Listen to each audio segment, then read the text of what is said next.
চিকিৎসা বিজ্ঞানে নতুন দিগন্ত, হাতের স্পর্শ ছাড়াই এবার নিখুঁত অস্ত্রোপচার, সৌজন্যে রোবট। শহরের এক অভিজাত হোটেলে হয়ে গেল রোবোটিক সামিট 2026।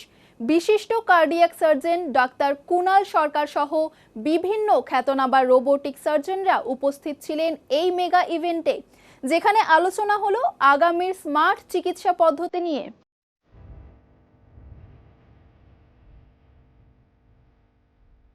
চিকিৎসা প্রযুক্তিতে বড়সড় উত্তরণ।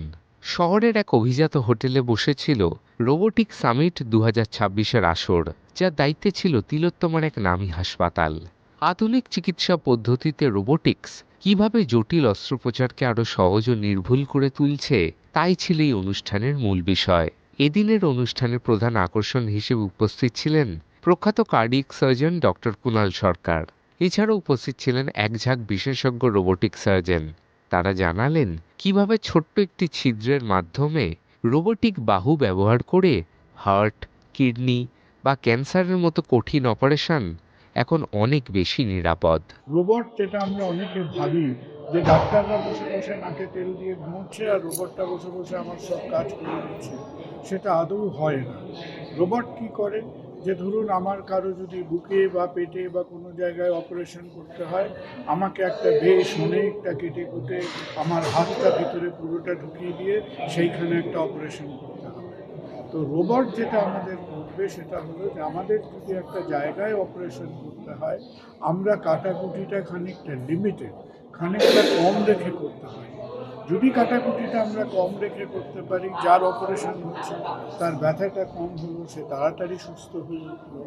দ্বিতীয়ত, যেভাবে আমাদের শরীরটা তৈরি হয়েছে, আমাদের 5টাই আঙুল আছে, এক একটা আঙুল একটা লিমিটেড রেঞ্জ অফ মুভমেন্ট আছে। আমরাই যখন রোবট তৈরি করছি, তখন ছোট ছোট সূক্ষ্ম যন্ত্রগুলো, সেগুলো সাইজে অনেক ছোট, সেগুলো একেবারে চাইলে আমাদের আঙুলের মতো রেস্ট্রিক্টেড না, সেটা আরও অনেকভাবে তার কারসাজি করে সে নানান অ্যাক্সিস, নানান অরবিটে মুভ করতে পারছে।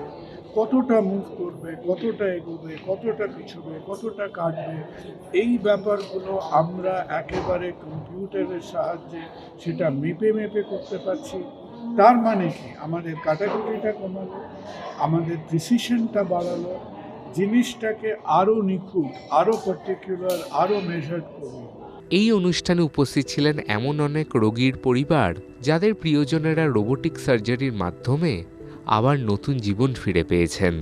দ্রুত সুস্থতা এবং কম রক্তপাতের সুবিধা নিয়ে সন্তোষ প্রকাশ করলেন এই প্রতিষ্ঠানের বিভিন্ন ডাক্তার। আজ থেকে যদি আমরা বেশি দিন না 20-25 বছর আগেও যাই, তাহলে হয়তো তখন মেইন সার্জিক্যাল মেথড ছিল ওপেন সার্জারি। কিন্তু ওপেন সার্জারিতে দেখা যায় যে অনেক রকম সাফারিং হয়, যেখানে পেইন বেশি হয়, ইনফেকশন হওয়ার চান্স বেশি, হার্নিয়া হওয়ার চান্স বেশি থাকে, আরও নানা রকম কমপ্লিকেশন হওয়ার চান্স থাকে। সেক্ষেত্রে over the time the technology has evolved. তো ওপেন সার্জারি থেকে আমরা ল্যাপারোস্কোপিক সার্জারিতে এসেছি, কিন্তু দেখা গেল over the time last 10-15 years, 20 years, laparoscopic surgery was the main method of treatment.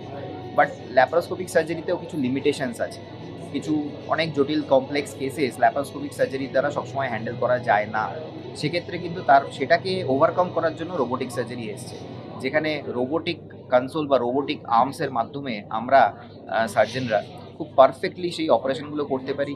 বিভিন্ন কমপ্লেক্স জটিল অপারেশন, সেটা পেটের কোনো কমপ্লেক্স হার্নিয়া হোক বা কমপ্লেক্স কোনো গ্যাস্ট্রোইন্টেস্টিনাল ক্যান্সার হোক, কোনো ডিফিকাল্ট রিডু সার্জারি হোক, যার আগে অপারেশন হয়েছে সেখান থেকে কমপ্লিকেশন হয়েছে, সেইগুলোর আবার করে অপারেশন করা, এগুলো কিন্তু রোবোটিক সার্জারির মাধ্যমে খুব সহজেই করা সম্ভব, with minimal pain, minimal bleeding, minimal suffering for the patient, and patient can recover very quickly and খুব তাড়াতাড়ি নর্মাল লাইফে এসে ফিরে আসে। একজন পেশেন্ট যদি রোবোটিক সার্জারি করিয়ে মিনিমাল ওষুধপত্র নিয়ে, নো ব্লাড ট্রান্সফিউশন, হাঁটা চলা, ইউরিন পাস করে, খাওয়া দাওয়া করে যদি পরের দিন বাড়ি ফিরে যায় এবং 7 দিনের মধ্যে নিজের সমস্ত কাজকর্ম শুরু করতে পারে, that actually cost much less if you look into the health economics than staying in the hospital for 7 days, paying for blood transfusion, paying for higher medication, paying for painkillers.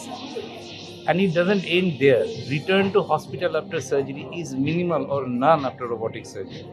Readmission, re-surgeries, multiple visits to hospital. These are all elements. These also adds to the cost of a surgery. সেটাও পেশেন্টরা কিন্তু নিজের pocket থেকেই দেয়, সেটা কেউ দিয়ে যায় না, এটা কিন্তু ইন্স্যুরেন্স কোম্পানিরাও দেয় না, রাইট?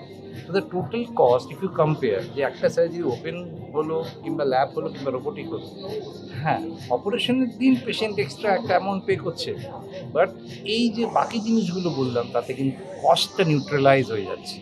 বিশেষজ্ঞদের মতে 2026 সালে দাঁড়িয়ে রোবোটিক সার্জারি আর ভবিষ্যৎ নয়, বরং বর্তমান। শহর কলকাতার এই নামী হাসপাতালের এই উদ্যোগ সাধারণ মানুষের মধ্যে আধুনিক প্রযুক্তির সুফল পৌঁছে দিতে একটা বড় পদক্ষেপ। সায়ন মুখার্জির রিপোর্ট, চ্যানেল 1।